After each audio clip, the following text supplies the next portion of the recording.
very good evening to you wherever you are watching us from. My name is Abdulrazak Ali and we have a lot lined up for you, but first let's have a look at some of our top headlines.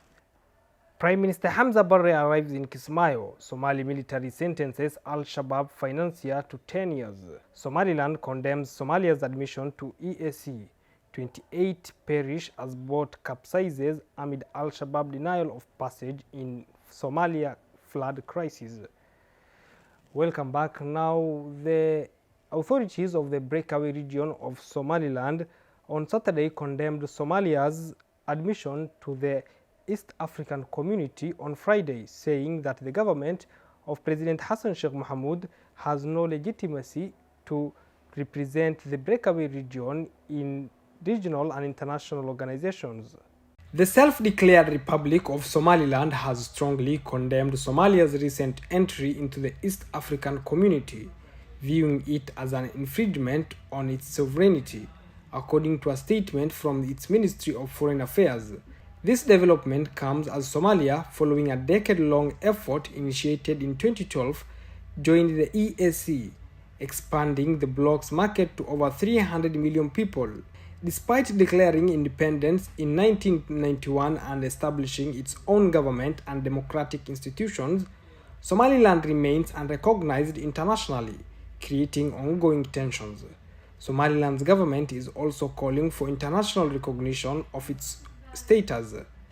Somalia's entry into the EAC, home to 17 million people, significantly expands the bloc's market to reach over 300 million people.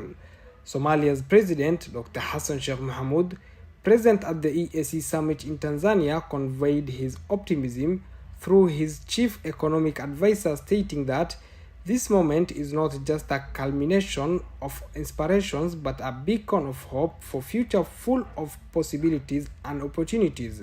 Somaliland's rejection of Somalia's EAC membership underscores the unresolved issues of the sovereignty and the international recognition.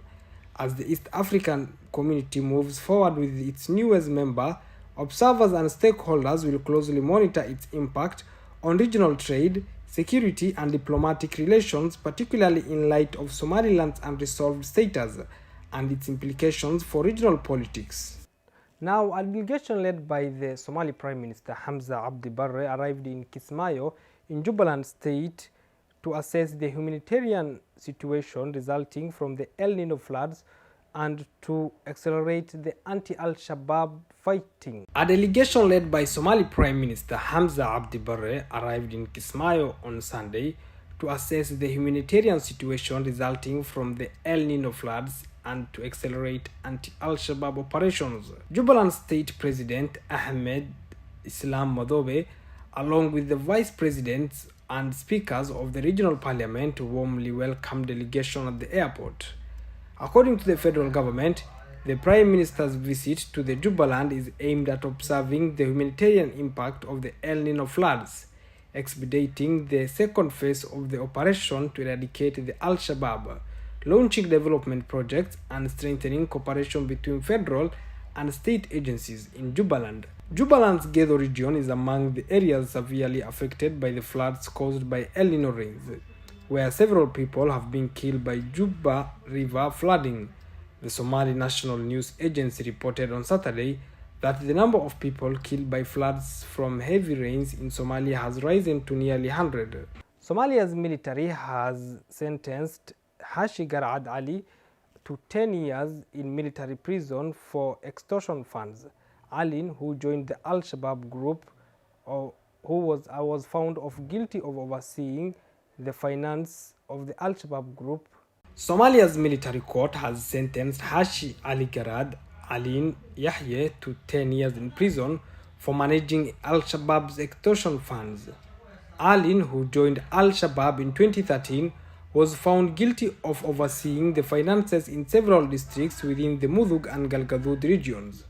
Authorities captured Alin on July 7th in the Barak Ise area of the Mudug region. The operation also resulted in the death of an individual named Hashi, who was killed during a confrontation with the Somali security forces. The prosecution disclosed that Alin's role in the extremist group earned him a payment of $150 to 200. The sentencing is part of the Somali government's broader campaign to dismantle Al-Shabaab's financial network, which has included numerous arrests and international sanctions. And that brings us to the end of our bulletin. My name is Abdulrazak Ali. I wish you a lovely evening.